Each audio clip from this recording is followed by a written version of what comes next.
ká jẹ́ kí ilẹ̀ wa gbóná, ká má dúró di ìgbà tán bá pa wá tán. There is nothing like a one love.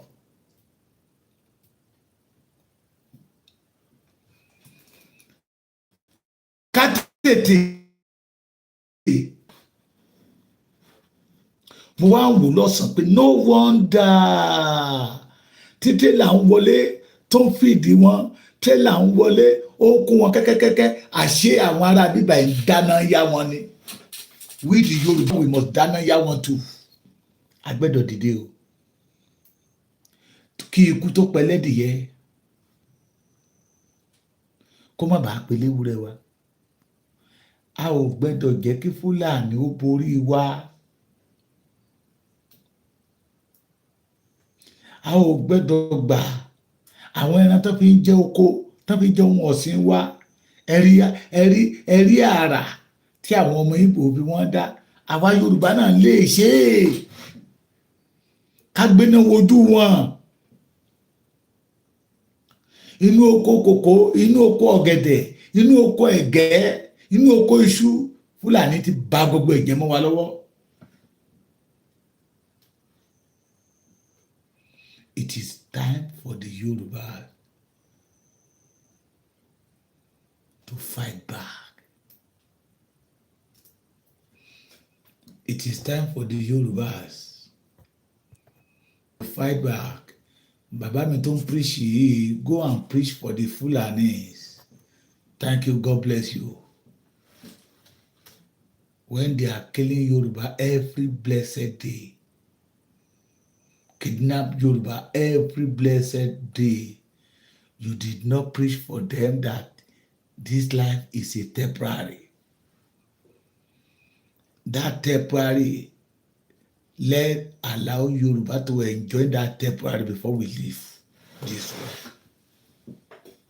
Ọmọ Yorùbá, àkókò ti dé. Ẹ̀yin náà rò ó, kájọ rò ó. Gbogbo bí Fúlàní ṣe ń pa wá lọ́tún tó yẹ ń pa wá lọ́sì, ṣé ẹ rí kí àwọn bàbá àti tí wọ́n kọ̀ndẹ́ẹ̀mù ẹ̀? Iṣẹ́ táwọn bàbá wọn gbé rán àwọn ọmọ wọn ni. Ọmọ the youth national leader tán jí gbé. Ṣebí Afẹ́nifẹ́re àti Àrẹwà wọ́n jọ ń ṣe mítí papọ̀. Àrẹwà ò ṣe sọ̀rọ̀ behalf of that boy. Wọ́n lè sọ̀rọ̀ nípa ẹ̀ nítorí pé assignment tán fún àwọn ọmọ títí wọn náà carry out yẹ.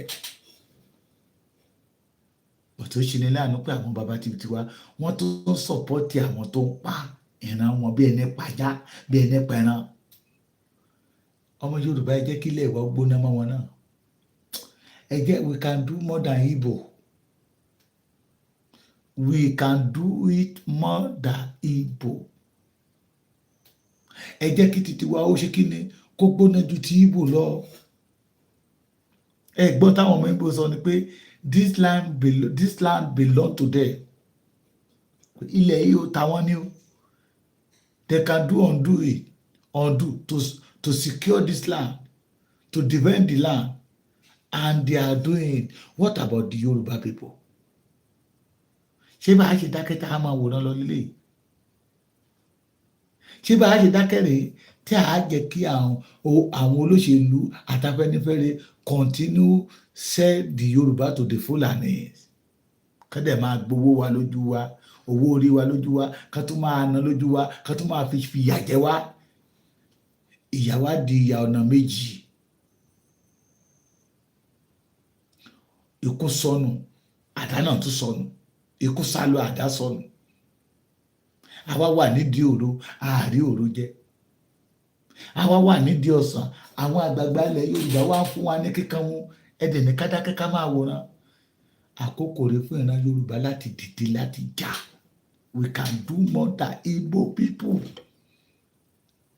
Let us start to attack the enemy. Ẹ má jẹ́ kó dìgbà tí Nàìjíríà bá dé bá yín tẹ́yìn náà kẹ́yìn sókè. I pity Ẹniọlá.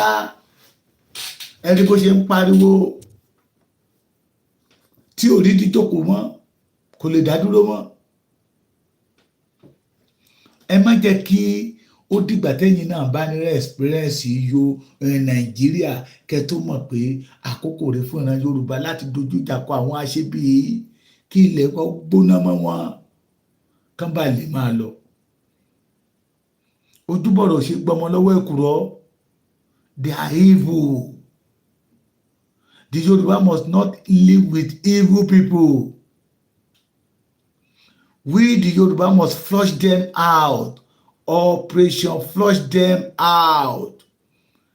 We, the Yoruba, we must sanitize the Yoruba land.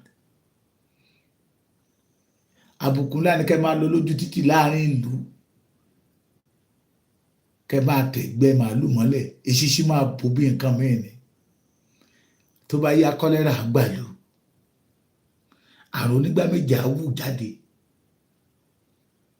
Inú wọn á dẹ̀ máa dùn sí. Ibìkan wà nísàlẹ̀ mẹ́ẹ̀ kò sẹ́ni tó fún wọn bẹ́ẹ̀. Wọ́n dẹ̀ gé igbó bẹ̀ wọ́n gé igbó bẹ̀ wọ́n dẹ̀ ń pàtí bàbá bẹ̀ wọ́n fẹ́ dá ọjà bẹ̀. Ẹni tó nílẹ̀ yẹn ló wá sọ pé this land belong to me ọ̀gá na we want just to use the yẹn if I meet you tomorrow there na wàhálà o wọ́n yín múlẹ̀ lórí. Ìyẹn débẹ̀ lọ́jọ́ kejì ó bá wọn ti pọ̀ sí. Alẹ́ àná nínú àwọn yẹn kó bọ́ àwọn bọ́ìsì wa wọ́n lù wọ́n bí ẹni máa kú. It is time for the Yoruba to fight for our identity. Tó ti sọnù ní 1914. It is time for the Yoruba to fight for our glory. Tó ti sọnù ní 1914. It is time for the Yoruba to fight for our age.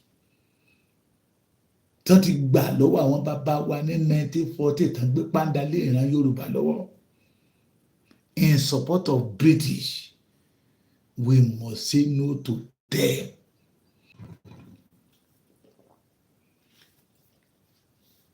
Ẹ jẹ́ kí ilẹ̀ wa gbóná.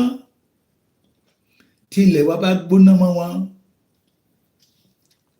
they will have opportunity to láti máa pa wá bẹ́ẹ̀ nípa ẹran. Yorùbá ẹja dìde o. Yorùbá ẹja dìde. Ojúbọ̀rọ̀ ṣe gbọmọ lọ́wọ́ èkùrọ́. Mi ò fẹ́ kú, mi ò fẹ́ kú. Ìgbà wo ni mọ́kù ò ní kú sí?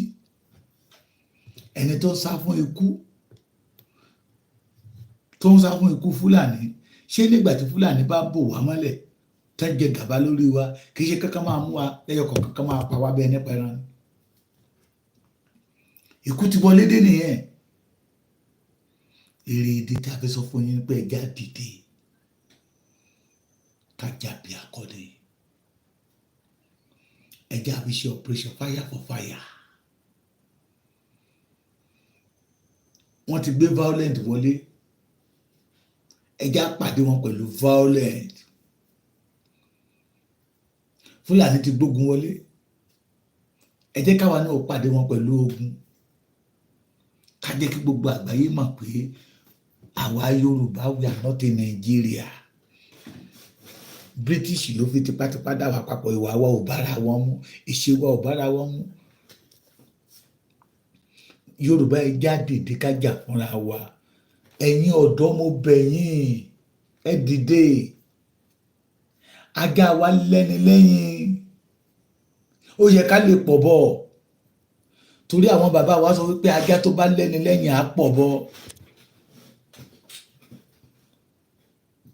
Pé ajá tó bá lẹ́ni lẹ́yìn á ṣe kí ni á pọ̀ bọ̀. Ẹjọ́ ẹ̀yin bàbá mi, mo nílò kíní ẹjọ́ wáìbì ni ti glo ẹjọ́. I need your help. I need your help. Network yẹn fún mi ní problem. I need your help. Wọ́n ní ajá tó bá lẹ́ni lẹ́yìn, àwọn bàbá wa ló máa pọ̀ bọ̀ náà ń wí. Ajá wa lẹ́ni lẹ́yìn, kí ló dé tá a lè pọ̀ bọ̀? Ẹ gbàgbé nípa ọ̀rọ̀ àwọn Afẹ́nifẹ́re. Mo ti sọ fún yín láti gbà ayé bàbá pa Abraham Adésànyà l'Afẹ́nifẹ́re ti kú nílẹ̀ Yorùbá. Lóhun rere kan ò tí wù jáde ní àkàtà Afẹ́nifẹ́re. Tẹ́lẹ̀ omi tó sun jáde nínú Afẹ́nifẹ́re, omi ìrọ̀rùn, omi àlàáfíà, omi ìgbádùn, omi ìmúgbòòrò ló sun jáde ní àkàtà Afẹ́nifẹ́re. But now, omi ìkorò, omi ìpọ́njú, ló ń sun jáde under the Afẹ́nifẹ́re. Tán bá tàn yẹn má jà tanra wa o. Tán bá ti ń tàn wá please ẹ má jẹ́ ká tanra wa. Ọ̀rọ̀ ẹ̀tàn kọ́ leléyìí, ọ̀rọ̀ ẹ̀tàn kọ́, ọ̀rọ̀ ẹ̀tàn kọ́. Tán bá ń tan Yorùbá kí Yorùbá ó ṣe kí ni kó má tanra wọn. Under the Afẹ́nifẹ́re in 1952 to 1959 ohun rere wù jáde tí inú gbogbo ọmọ Yorùbá ń dùn, tó ń dùn wẹ̀yẹ̀wẹ̀yẹ̀ tọkàn wa ń balẹ̀ pé a ti rí un ka ìwà o Yorùbá kété. Not know pé àwọn kàndá rẹ̀ sì ń bọ̀ lẹ́yìn that will scatter everything. Gbára tí ikú mú bàbá Abraham Adésànyà lọ, ìkorò ló kù tó ń sun jáde nínú Afẹ́nifẹ́re. Ìbànújẹ́ ló kù tó ń sun jáde nínú Afẹ́nifẹ́re. Ká lelelelelele ká má ba ló kù tó ń sun jáde nínú Afẹ́nifẹ́re. Ìkílẹ̀ rèé dí nítorí pé ìfẹ́ orílẹ̀-èdè Yorùbá